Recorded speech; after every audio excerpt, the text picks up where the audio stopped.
been laying out her economic plans in her first big policy speech since she became the Democratic presidential candidate in the race for the White House after Joe Biden had pulled out. Well, speaking of a rally in North Carolina, just a couple of hundred miles from where Donald Trump set out his economic agenda on Wednesday, Kamala Harris promised to lower the cost of living, to ban competitive pricing by the supermarkets, and promised to end the shortage of affordable housing as well. It's all part of what she says she would create an opportunity economy.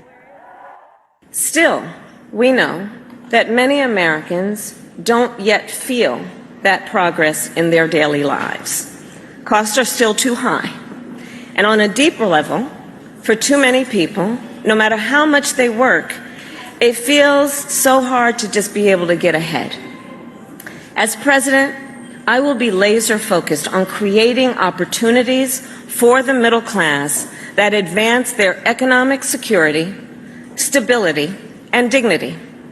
Together, we will build what I call an opportunity economy. Well, let's analyse that speech a bit with our North America correspondent, Nomia Iqbal, who joins us once again from Washington. Nomia, what was your assessment? This was her, as I say, her first big policy speech since she got the nomination, and very much about the economy, very much actually about inflation, which has been considered to be one of her vulnerabilities. It's a major moment for her because she has been accused by her critics of being all style and no substance. They wanted to know, well, how do you plan to govern? What does a President Harris look like in the first 100 days? And the economy is the number one issue that voters care about: rising inflation, the cost of living. And she addressed all of that, what her vision was. Her speech was 30 minutes long, I think, which was pretty short, concise, if you certainly compare it to Donald Trump, who gave a speech in North Carolina also yesterday. And she laid out what her vision was. It wasn't anything radical from what we've seen regarding President Biden. I don't think we expected it to be. Of course, Biden and Harris together have developed their economy plan over the last few years. But I think what stood out was the way she kind of presented it. She can talk about the economy and people's fears with more ease than President Biden could. He was criticised for not showing enough empathy. He would often talk about how the economy is growing fast, unemployment is low, things are getting better, and all of that is factually true.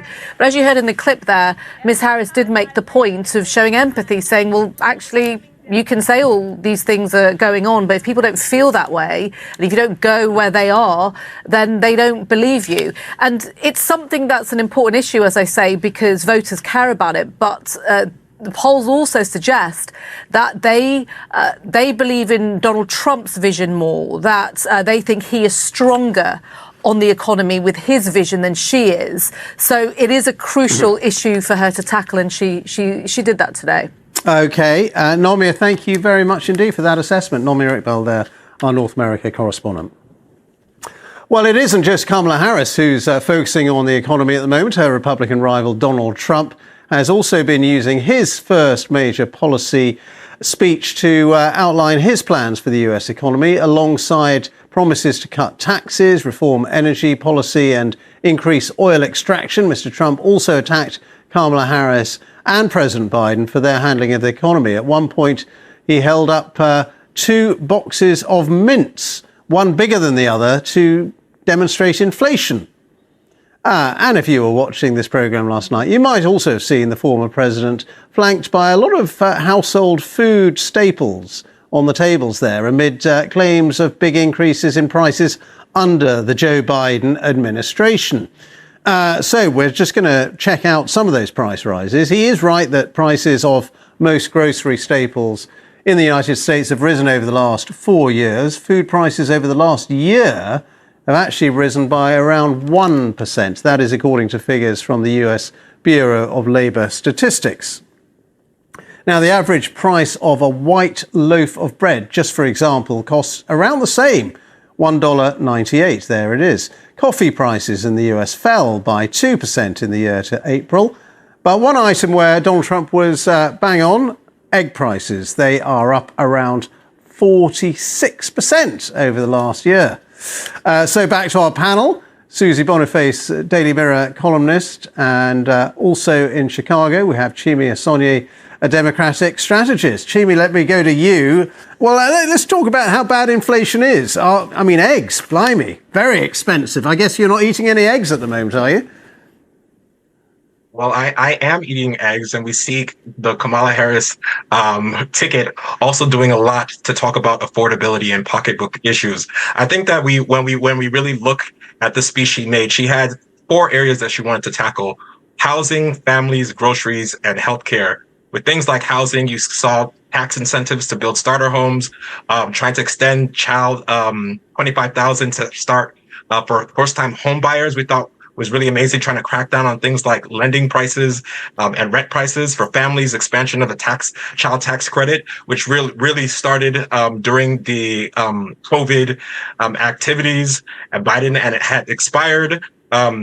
Trying to increase paid family leaves, groceries, as you mentioned, with the eggs and things like that. We have seen these prices increase, but she wants to do things like have a ban on price gouging and have unfair mergers and acquisitions that are increasing some of these rates, unfortunately. With healthcare, she wants to do...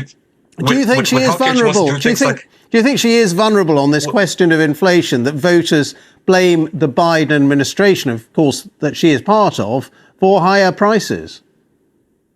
She's not vulnerable when we see things like Trump talking about largely doing attacks on her on energy and immigration policy versus really detailing a vision of his own. You saw him surrounded in the last image by a lot of materials and grocery items, but not a plan to eliminate those things. And just to challenge one of the things that your respondent said, yes, generally there's been challenges when with the Democrats and the Harris-Walz administration talking about their trust on the economies. But for the first time, we see that turning around. There was a recent poll by the Financial Times and University of Michigan, and actually put Harris for the first time with individuals in Michigan trusting her on the economy. So laying out her vision and talking about affordability is really helping in that regard. Just got a minute, Susie. What's your view of the Harris campaign? She does seem to be nudging up in the polls. Yeah, she's working quite well in the swing states. She's been, I think, 4 points ahead in the first 3 swing states, according to a New York Times poll last week. I think it's Pennsylvania, Michigan, and Wisconsin. She was doing quite well. They've been out today talking about taxes on tips, which is the kind of thing which would go down well in places like Nevada, which is another state that she has to win.